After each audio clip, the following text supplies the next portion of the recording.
ቆይ ሳሚ የኔ ኩያ አይደል እንዴ? እንዴት የዛሬ 19 ዓመት እናትና አባቴ ልገላቸው ቻለ? ጋሼ ዋሽቶኛል እንዴ?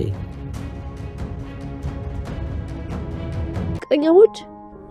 አዎ። አንተ እኔን ለፍቅር አትፈልገኝም። በቃ ብሌንን ለማስቀናት ብቻ ነው። ለዛ ነው ፍቅረኛሞች እንደሆነ ያልከኝ። ይቅርታ ቃል በቀጥታ መናገር ነበርብኝ። የማይሆን ነገር እንድታስብ ያደረግኩ።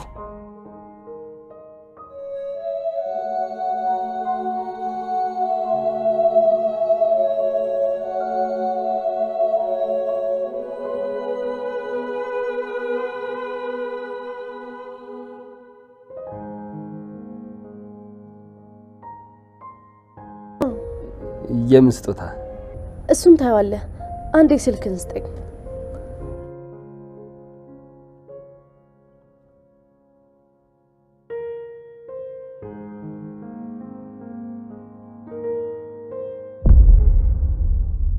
እቺ ሳሚ የድሮ ፍቅረኛ ናት። ብታይ በጣም እብድ የሆነች ሴት ናት። እስከ ቅርብ ጊዜ ጓደኛሞች እንደሆኑ አውቅ ነበረ፣ ግን ከዛ በቃ ሊግባቡ አልቻሉም። ብታይ ሳሚ ከተዋት በኋላ እሷ ብዙ ጊዜ ለማውራት ሞክራ ነበረ። በጣም ስለምትወደው በልጅ ልታስረው ፈልጋ እሱ ሳያውቅ አርግዛበት ነበር፣ ግን እንደዛም ሆኖ ተለያዩ። እኔ አላምንም። ሳሚ ልጅ አለው እያልሽኝ ነው? አዎ ሳሚ ልጅ አለው። እንግዲህ ዳግዬ ፈረስ ያደርሳል እንጂ አይዋጋም። ይቅና ብያለሁ። አመሰግናለሁ። ለዛ ደደብ ደህና መልስ መተን የሰጠሽኝ። እንደዚህ አይነት ስጦታ ማንም ሰጥቶኝ አያውቅም።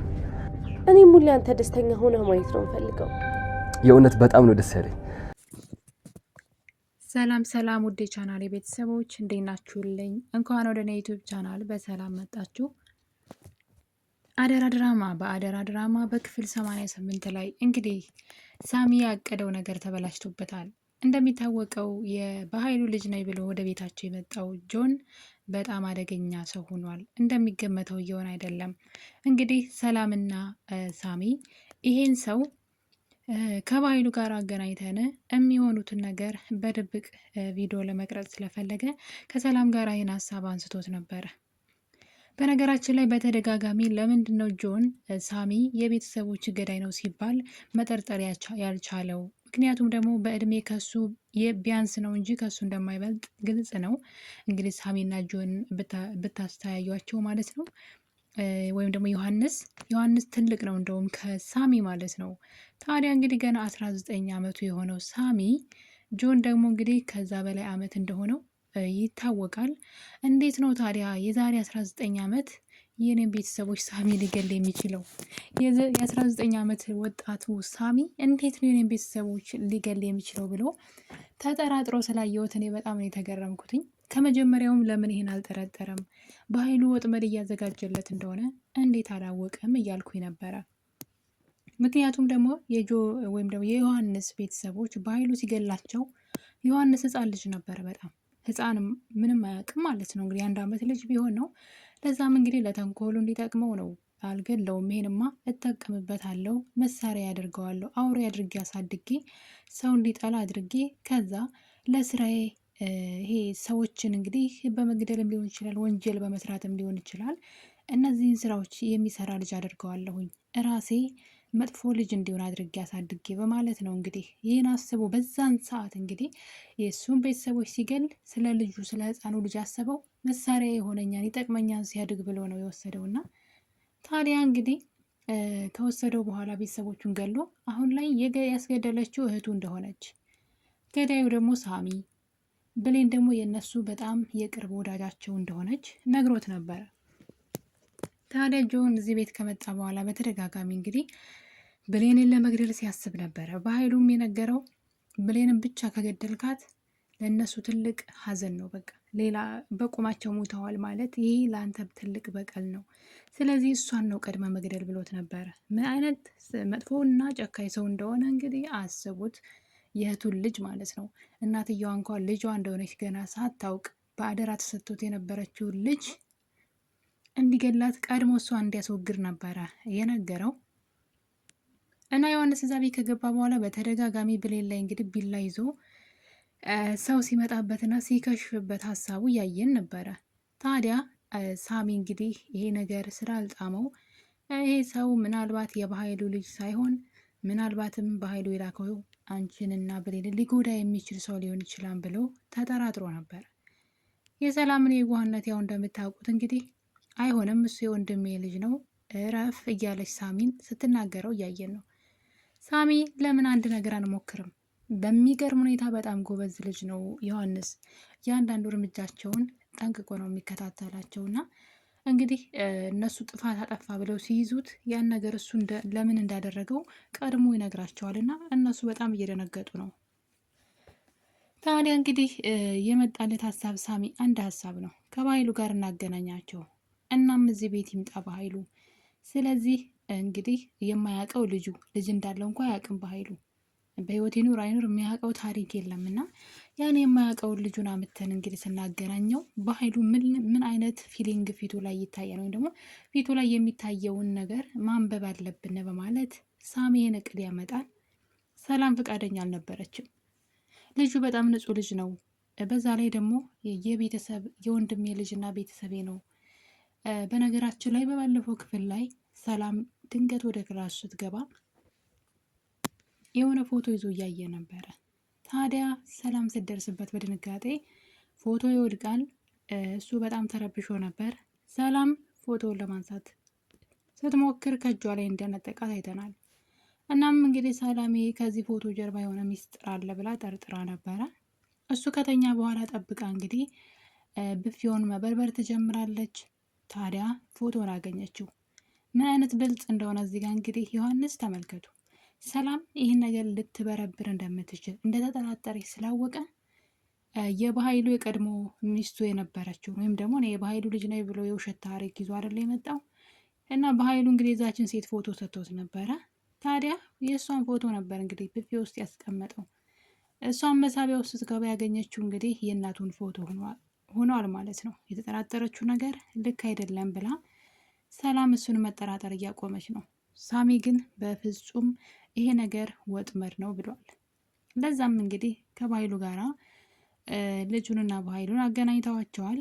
በመጨረሻም ሳሚ ካሜራ ቤት ውስጥ ያጠምዳል። እንግዲህ የጠረጠርኩት ነገር ነው የሆነው። ካጠመደ በኋላ እንግዲህ ውጭ ሆኖ የሚያወሩትን ለመስማት በጉጉት እየጠበቀ ነበረ። ስልኩ ሪከርድ እያደረገ ነው እና በኃይሉና እንግዲህ ዮሐንስ ማውራት ይጀምራሉ። ታዲያ በኃይሉ እንግዲህ እንዴት ነው የቻልክበት እንደዚህ ማስመሰል? እንዴት ነው እንደዚህ እያለ እንግዲህ የድራማቸውን እያወሩ እያለ ድንገት ዮሐንስ ቀና ሲል የሳሚ ስልክ ሪከርድ እያረጋቸው አየ እና እንግዲህ በዚህ የተነሳ ሪከርድ የሚያደርገውን በማጥፋት እንደ አዲስ አስጀምረው አባቴ እያለ እንግዲህ እናቴ እኮ ስላንተ ትነግረኝ ነበር እያለ እንግዲህ ሌላ ታሪክ ወይም ደግሞ እውነተኛ ልጅና አባት እንደሆኑ ማውራት ይጀምራሉ። በጣም ነው የሚያናድደው የሳሚ እቅድ እንደዚህ ክሽፍ ሲልበት ማለት ነው። ይሄ ነገር ግን ለሰላም ደግሞ በጣም አመች ነው። ሰላም በቀላሉ ነው ሰዎችን የምታምነው።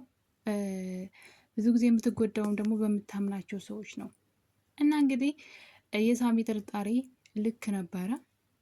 እነሱም ስልኩን ስላዩት ሪከርድ እየተደረገው የነበረውን ሪከርዱ እንደ አዲስ አጥፍተው ማለት ነው ሌላ ሪከርድ አስጀምረው ተተውለት እንግዲህ ጥሩ ጥሩ ወሬ ሲያወሩ ነበር። ወይም ደግሞ እውነተኛ አባትና ልጅ አንተን ፈልግ የመጣው እናቴ አድራሻችሁን ሰታኝ ነው እያለ እንግዲህ ሌላ ድራማ ጀምረዋን ነበረ ከበኃይሉ ጋር ማለት ነው።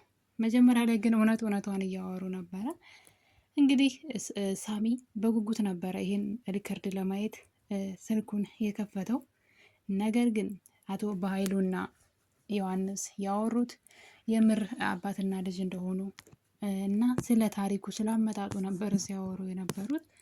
በዚህ የተነሳ ሰላም በጣም ተናዳለች። እንዴት ትጠረጥራለህ? ልጁ ቤተሰቤ ነው፣ የወንድሜ ልጅ ነው እና ስፈልገው ስመኘው የነበረ ነገር ነው። ስለዚህ ከዚህ በኋላ ጣልቃ እንዳትገባ በቤተሰቤ በማለት ሳሚን ስታስጠነቅቀው እያየን ነው። ሳሚ ግን ነገሩ በፍጹም አልተዋጠለትም። እርግጠኛ ነኝ የሆነ ነገር አለ እያለ ነው። እና እንግዲህ የዛሬው የሳሚ እቅድ አልተሳካም። ከዚህ በኋላም ምንም አይነት ነገር አንሞክርም ብላለች ሰላም። ያ ማለት እንግዲህ ችግር ሊመጣ ይችላል ማለት ነው፣ በሰላም እንዝላልነት ብዬ አስባለሁ። ደስ የሚለው ነገር ግን ጆን ወይም ደግሞ ዮሐንስ አሁን ላይ በኃይሉን እየተጠራጠረው ነው። ምክንያቱም ከሰላም ጋር ጸብ ነው። ሁሉም ሰዎች ክፉ ሰው እንደሆነ እያወሩ ነው እና ነገሮችን ቆም ብሎ ማሰብ ጀምረዋል። እንዴት ነው ቆይ ጋሼ ዋሽቶኛል እያለ ነው። ምክንያቱም በተለይ ደግሞ የሳሚ እድሜ የአባቱ የእሱን ቤተሰቦች አይደለም ሊገል ቀርቶ ልጁ ራሱ ያኔ ገና ያልተወለደ ሰውን ልጅ እንደሆነ ነው እንግዲህ ያገኘው በእድሜው መሰረት ወይም ደግሞ ቆም ብለውን ነገሮችን ሲያስታውስ በኃይሉ እየዋሸው እንደሆነ ደርሶበታል። ለዛም እንግዲህ ጋሼ እየዋሼ ነው ለካ ብሏል። አሁን ላይ በኃይሉ ነው የሚጠራጠረው በእርግጠኝነት ዮሐንስ። በሌላ በኩል ደግሞ እንግዲህ የብሌንና የዳግም ነገር ነው። እንደሚታወቀው እንግዲህ ብሌን ከዳግም ጋር ተጣልተዋል። ቀለበቱን ማውጣ ጥላለች። ማሰቢያ ጊዜ እፈልጋለሁ፣ ካሰብኩ በኋላ ነው ከአንተ ጋር መሆነው ብላ በተለይ ደግሞ የምትቀናውን ነገር አቁም ስትል በእርግጥ የሷ ጥፋትም አለበት። ከሳሚ ጋር እየሆነች ያለው ነገር ከሳሚ ጋር ያላት ቀረቤታ እንዳንድ አፍቃሪ ዳግም በጣም ትክክል ነው እና እንግዲህ ትንሽ ሰበብ ፈልጋ ከሱ ብትርቅም አሁን ላይ ዳግም እያደረገ ያለው ነገር ጥሩ ነገር አይደለም። እንግዲህ ወደ ቤት ሄዶ ነበረ። እንደሚታወቀው ቃል እነሱ ቤት ነው የምትኖረው። ወይዘሮ ገነት ቃልን ስርዓት ያላት ልጅና በመስመር እንድትሄድ ለማድረግ እየጣረች ትገኛለች። ስነ ስርዓት ለማስተማር ሁሉንም ነገር እንግዲህ ትክክለኛውን ህይወት እንድትኖር እየቀጣች እንደ እናት ስርዓት ለማስያዝ እየሞከረች ነው። ታዲያ ለዛም ነው እንግዲህ እነሱ ቤት ሰላም ትታት ሄደችው። እናም እንግዲህ በዛሬው ቀን ዳግም አንድ ነገር ያስባል፣ ብሌንም ማስቀናት። ቃል ዳግምን በጣም ነው የምትወደው፣ ነፍሷ እስኪወጣ ትወደዋለች፣ አይገልጸውም። ታዲያ ይህን ነገር እንግዲህ በተደጋጋሚ እንደምትወደው እያወቀ ለምን እንደሚጠቀምባት አላውቅም። ፍቅር የሚቀለድበት ጉዳይ እንዳልሆነ እሱ አሁን ላይ ብሌን ትታው ሂዳ የሆነውን እያየ ነው እና ለምን በፍቅር እንደሚቀልድ አላውቅም። ቃል ከምሯ ነው ከልቧ ነው የምትወደው እና ያን ነገር በተደጋጋሚ ሲጠቀምበት እያየን ነው ዳግም።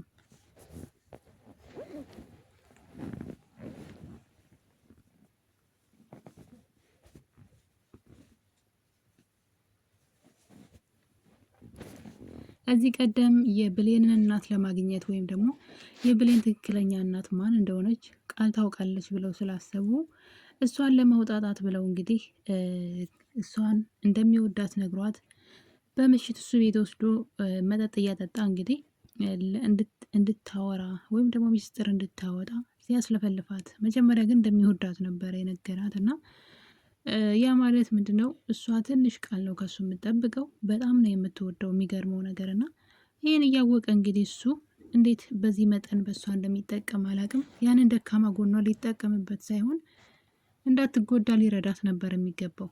እሱ ግን ሲጠቀምበት ነው ያየ ነው። ለዛም እንግዲህ ወደ ቃል ሂዶ ፍቅረኛሞች እንድንሆን እፈልጋለሁ ሲላት ቃል የሰማችው ነገር በህልሟ የሆነ ተአምር ነበር የመሰላት። ተአምር ለሷ ማለት ነው። ምክንያቱም ከዳግም እንደዚህ አይነት ንግግር መስማት ለሷ ምን እንደሆነ ታውቀዋለች። በፍቅሩ እየተሰቃየች ስላለች ባታገኘው እንኳንና እንደዚህ አይነት ቁስል ያለባቸውን ሰዎች ደጋግመን ቁስላቸውን ለማሳመን መጠቀሚያ ማድረግ ማለት ይሄ የተሳሳተ መንገድ ነው። ታዲያ እንግዲህ ፍቅረኛሞች እንሁን ሲላት እንዴት ደስ እንዳላትና ነገር ግን እሷ በጣም ብዙ ነገር ነበር በሰዓቱ ያወራችው። ከደስታዋ የተነሳ እንግዲህ እውነት አንተ ነህ እንደዚህ ያልከኝ እያለች በጣም ደስተኛ ሆና ነበረ። ነገር ግን ወዲያው ነበር እንግዲህ ደስታዋ ላይ ውሃ የከለሰበት። እኔ ያልኩሽ ብሌንን ለማስቀናት ፈልጌ ነው ብሎ እንግዲህ ቅስሟን ሲሰብረው እያየን ነው እና በጣም ነው ያሳዘነችኝ። አንዳንዴ ትክክለኛ በሆነ ነገር ላይ ያው ግዴታ እናዝናለን። ቃል ጥሩ ነገር የላትም። በተለይ ደግሞ ገንዘብ ወዳድነቷ ወይም ደግሞ የድሃ ልጅ ሆና ስላደገች በጣም ሲበዛ ገንዘብ ወዳድ ናት። በእርግጥ የድሃ ልጅ ስለሆነ ገንዘብ እንወዳለን ማለት አይደለም። ያው ገንዘብን ከወደድን ሰርተን ልናገኝ ነው እንጂ የሰዎችን ቀምተን አይደለም፣ ወይም ደግሞ የሰዎችን ህይወት ልክ እንደ ቃል ወስደን አይደለም። እና ታዲያ እንግዲህ ቃል በዛ ጎኗ ብንጠላትም ወይም ደግሞ ልክ ባትሆንም በዳግም በኩል ግን ትክክል ናት። ከልቧ ነው የምታፈቅረው። እንደውም መጨረሻዋ ከሱ ጋር ቢሆን ራሱ ደስ ነው የሚለኝ። ምክንያቱም ደግሞ የምር ትወደዋለች፣ የምር ማለት ነው። እና ብሌንን ለሳሚ ቢተዋት ብዬ አስባለሁ። ያው ሳሚ ደግሞ ብሌንን ስለሚያፈቅራት ታዲያ እንግዲህ የቀልድ ወይም ደግሞ የውሸት ሊጠቀምባት እንደሆነ ከነገራት በኋላ ቃል በጣም አልቅሳ ዝላ ነበረ። ነገር ግን ቃል አንድ ነገር አስባለች።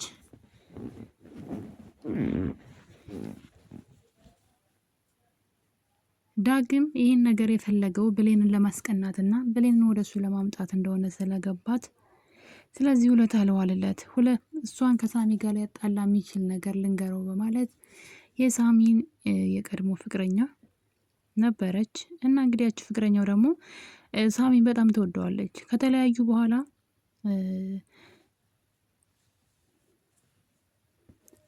ሳሚ እየሸሻት ሲመጣ ግን ከሳሚ በልጅ ልታስረው ፈልጋ ልጅ ብትወልድም እሱ ግን አብሯት ሊሆን አልፈለገም እና እሱን ፎቶ እንግዲህ አመታ ለዳግም ሰጥተዋለች። ሳሚ ልጅ እና ፍቅረኛ ያለው ወይም ደግሞ ሚስት ያለው ሰው ነው በሚል እንግዲህ ተልካሻ ምክንያት ማለት ነው። ቢኖረውም እሱ ያለፈ ታሪክ ነው። ብሌን ከወደደችው እሱ አያስቆምም ብዬ አስባለሁ። ነገር ግን ብሌን ሳሚን አፍቅረው አይመስለኝም። የሆነ ስሜት ነው ያላትና ይህ ስሜት ደግሞ ስር የሰደደ ስላልሆነ ጊዜያዊ ነው። ነገር ግን ዳግም ይህን ነገር እየተጠቀመበት ይገኛል። ለዛም እንግዲህ ይህንን ፎቶ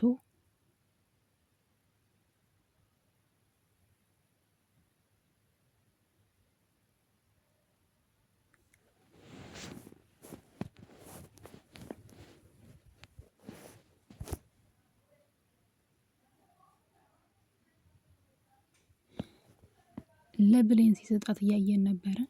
ብሌንም እንግዲህ ፎቶውን ስታይ በጣም ደንግጣለች። በእርግጥ ሳሚን ካፈቀረችው ይሄ ሊያግዳት አይችልም፣ ያለፈ ታሪኩ ነው። ነገር ግን ብሌን ጋር ይሄ ነገር ያለ አይመስለኝም። በፍጹም ለሳሚ ፍቅር ያላት አይመስለኝም።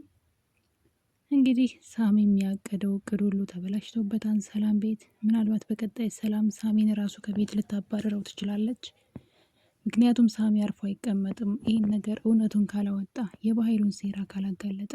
ውድ ቤተሰቦቼ አደራ ድራማ እንግዲህ የዛሬው የክፍል 84 ትረካችን ይህን ይመስል ነበረ። በሌላ በአዲስ ቪዲዮ እስከምንገናኝ የዛሬን አበቃን። ለቤት አዲስ ከሆናችሁ ሰብስክራይብ አድርጉ። ሁላችሁንም ወዳችኋለሁ። ቸር ቆዩልኝ።